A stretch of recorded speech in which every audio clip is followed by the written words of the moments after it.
Boa tarde, agora 13 horas e 45 minutos. Eu sou Luciana Cabizieri e este é o Câmara Rio Notícias, primeira edição. A gente começa falando sobre as leis aprovadas na Câmara Municipal e sancionadas pelo prefeito Eduardo Paes. Lucas Madureira tem as informações. Entre as leis sancionadas, 5 delas incluem datas comemorativas no calendário oficial da cidade do Rio, como é o caso da lei que estabelece o Dia Municipal do Projeto de Natação no Mar, a que institui o Dia do Deficiente Visual e a que cria o Dia das Feirartes 1, 2, 3 e 5. Além disso, foi sancionada também a lei que estabelece a Semana do Turismo da Zona Oeste e a que determina a criação da Semana Municipal da Saúde Ocular.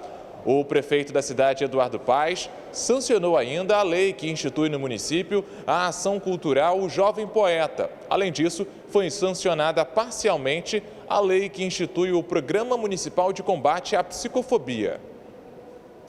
Eles geram empregos e criam oportunidades nas áreas de turismo, comércio e serviços. Os 24 polos comerciais do Rio ganharam novo impulso com a ajuda do Parlamento Carioca, que consolidou as leis que beneficiam esses polos em uma só, simplificando a legislação. Eu conto para você.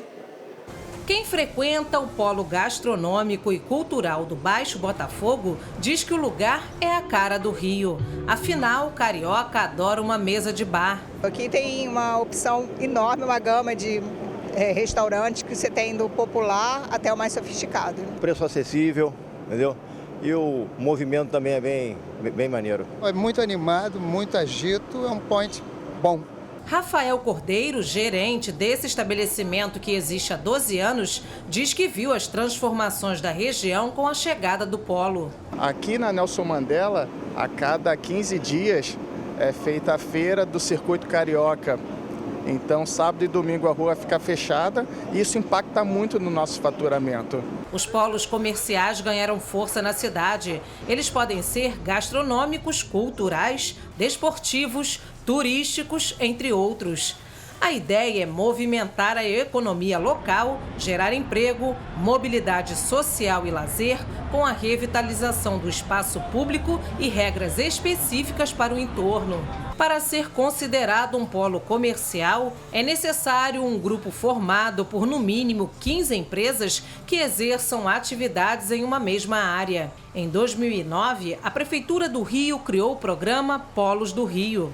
O objetivo dos polos é estimular novos negócios, é aumentar o volume de estabelecimentos de prestação de serviço e comércio e, claro, desenvolver o potencial econômico das diversas áreas da cidade a partir do fortalecimento desse setor produtivo e não podia também deixar de mencionar da rede hoteleira. A Câmara Municipal elaborou nos últimos anos políticas públicas voltadas para o setor. As mais de 70 leis que tratam da criação e manutenção dos polos foram consolidadas em uma só para simplificar e modernizar a legislação. A Lei Geral dos Polos foi promulgada pelo presidente da Câmara, vereador Carlos Caiado. Para um dos autores, o vereador Rafael Aloísio Freitas, a proposta quer impulsionar e dar maior eficiência à economia local. Há muitos anos há uma série de leis colocando os polos gastronômicos em diversos bairros e a gente teve então a sugestão, junto com outros vereadores, de colocar uma lei única e geral, assim como já existe a do calendário oficial, para facilitar que daqui para frente qualquer polo que venha a ser criado vai ser incluído nessa lei geral e facilitar muito a questão das políticas públicas que vão ser colocadas nos polos e até a fiscalização por parte da Câmara e da Prefeitura. Para o presidente do Sindicato de Bares e Restaurantes, a nova lei é fundamental para o fortalecimento dos polos comerciais e gastronômicos da cidade. Com essa nova lei, a uniformização de entendimentos, de parâmetros, de premissas para a gestão e criação desses polos vai ser mais um fator de consolidação do programa, de tal forma que a gente acredita que esse programa só tende a crescer e se fortalecer e o Sindirio, membro da governança desde o início, está junto desse processo apoiando. Mototaxistas comemoram o que chamam de grande vitória, o decreto da Prefeitura que regulamenta a profissão. Um projeto do Executivo ainda vai ser enviado para análise aqui na Câmara Municipal. Veja a reportagem de Sérgio Costa. Eduardo é mototaxista há 15 anos. Ele trabalha em um dos acessos do Morro de São Carlos, no Estácio, região central da cidade. Ele sempre sonhou com a organização desse meio de transporte, que geralmente opera em comunidades onde o transporte público tem dificuldade de acesso. É uma necessidade muito grande, porque diretamente são mais de 60 famílias beneficiadas. Para isso, a gente precisa de uma lei. Para quê? Para a gente poder trabalhar em cima daquela lei. Podemos fazer isso, não podemos fazer aquilo. A boa notícia veio com a assinatura do decreto que visa regulamentar a categoria de mototaxista. O anúncio foi feito pelo prefeito Eduardo Paes, com a participação do presidente da Câmara Municipal do Rio de Janeiro, vereador Carlos Caiado. Esse é considerado o primeiro passo para a regulamentação da profissão de mototaxista. Depois será encaminhado à Câmara Municipal do Rio de Janeiro um projeto de lei de iniciativa do Poder Executivo para complementar essa regulamentação. A gente entende a atividade econômica de vocês, é uma realidade da nossa cidade, uma realidade do Brasil. O nosso caminho aqui vai ser sempre de buscar estabelecer regras, a gente quer que as pessoas cumpram regras. O decreto não quer dizer um pode tudo, né? Ao contrário, a gente estabelece regra, limite, e quanto é regra e quanto tem limite, as coisas caminham bem. O decreto prevê o cadastro dos mototaxistas em 3 etapas. Os trabalhadores deverão preencher uma declaração para confirmar o interesse em se formalizar profissional da área. Os mototaxistas terão até 2 anos para cumprir as exigências previstas na lei federal. Entre elas, a adaptação dos veículos e a apresentação de certidões e dos documentos necessários. O novo projeto, que tem o objetivo de trazer a categoria de mototáxi para o serviço de táxi, onde passam a ter direito de desconto de IPVA, IPI e outros.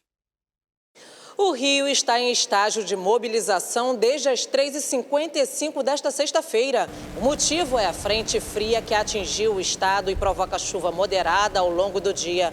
A temperatura está em declínio e deve chegar aos 15 graus à noite na capital. A umidade do ar é de 100%. Amanhã ainda existe a possibilidade de chuva, mas o sol deve aparecer entre nuvens no domingo, quando a temperatura pode chegar aos 25 graus. Segundo o Sistema Alerta Rio, existe a previsão de ressaca na orla carioca entre 9 da noite deste sábado e 9 da manhã de segunda-feira. As ondas podem chegar a 3 metros.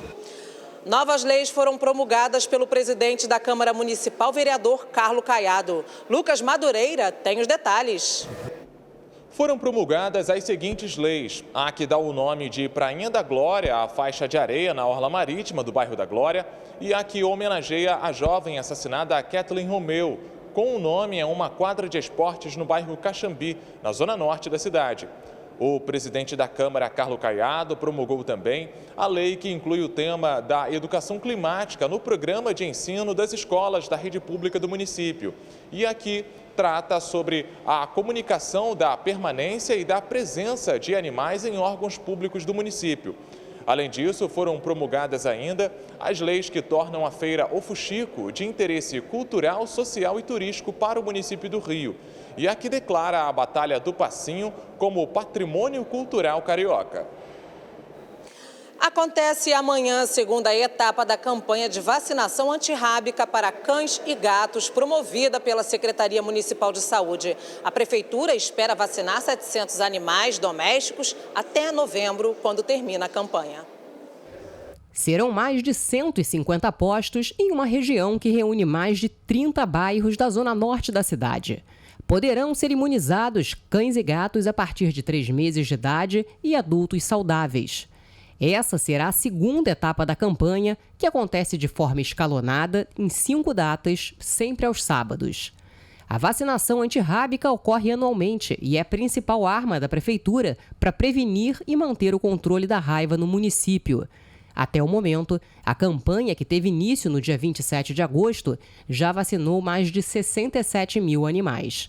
A expectativa da Secretaria Municipal de Saúde é bater a meta de 470 mil animais vacinados no ano passado. O Museu do Amanhã na Praça Mauá chegou uma grande marca, 5 milhões de visitantes. Eu conto para você. Um dos equipamentos culturais que representam a marca da revitalização da zona portuária da cidade do Rio. O projeto arquitetônico, que é assinado pelo espanhol Santiago Calatrava, é considerado pós-moderno e remete ao esqueleto de uma baleia. O Museu do Amanhã foi inaugurado há 6 anos e recebe visitantes da cidade, de outros estados e de várias partes do mundo. A pandemia não impediu que o equipamento cultural prosseguisse com suas atividades que funcionaram de maneira virtual, atendendo a uma demanda cultural. Desde sua inauguração, o Museu do Amanhã vem colecionando números recordes de visitação. Nesta quinta-feira, alcançou a marca de 5 milhões de frequentadores. Os visitantes vêm atraídos por uma proposta inovadora e vivenciam experiências através de exposições digitais e com foco nas ideias e não nos objetos. A proposta do museu também é alertar para os perigos das mudanças climáticas, da degradação ambiental e do colapso social. Entre as mostras que mais contribuíram para atrair milhares de pessoas estão Futuros em Tempos Amazônicos, que ficou em cartaz de dezembro de 2021 até junho de 2022, período em que o museu foi visitado por mais de 200 mil pessoas. E a mais recente, Amazônia, de Sebastião Salgado, que teve sua abertura no dia 31 de agosto e até o momento já foi vista por 141.629 visitantes. Agora, os organizadores comemoram o que dizem ser o resultado de um trabalho incansável feito por colaboradores, diretoria e o prefeito Eduardo Paes. Uma obra de arte para ajudar a compreender o processo de abolição no Brasil. O Rio ganhou um grande painel que pode ser apreciado por quem visita o Museu da História da Cultura Afro-Brasileira. Veja com Lucas Madureira. Um painel de 70 metros quadrados exposto a céu aberto. O mural de grafite destaca personagens negros e simboliza a luta racial no Brasil. O Mural das Lutas Afro-Brasileiras é uma iniciativa nossa, uma proposta nossa para que o educativo do MUCAB tenha mais uma ferramenta para dialogar com os visitantes, com os alunos de escolas públicas ou não, com os vários frequentadores dessa casa, dialogar sobre como foi o nosso processo de abolição no país. A obra levou uma semana para ficar pronta e vai ficar em exposição permanente no Museu da História e da Cultura Afro-Brasileira, na Gamboa, região portuária do Rio. No Morro da Providência, no centro da cidade, foi pintada a continuidade da obra. Os trabalhos foram produzidos pela Companhia Teatral Queimados em Cena, da Baixada Fluminense. A gente começa com o mural aqui no MUCAB e termina com ele lá no Alto da Providência, na quadra da Brinks, com 2 outros personagens que também participaram de revoluções, de revoltas que propiciaram a abolição. Pintar a revolta dos malês com a figura de Pacífico e com a figura de Luísa Maim, para a gente é engrandecedor, para a gente é uma grande honra.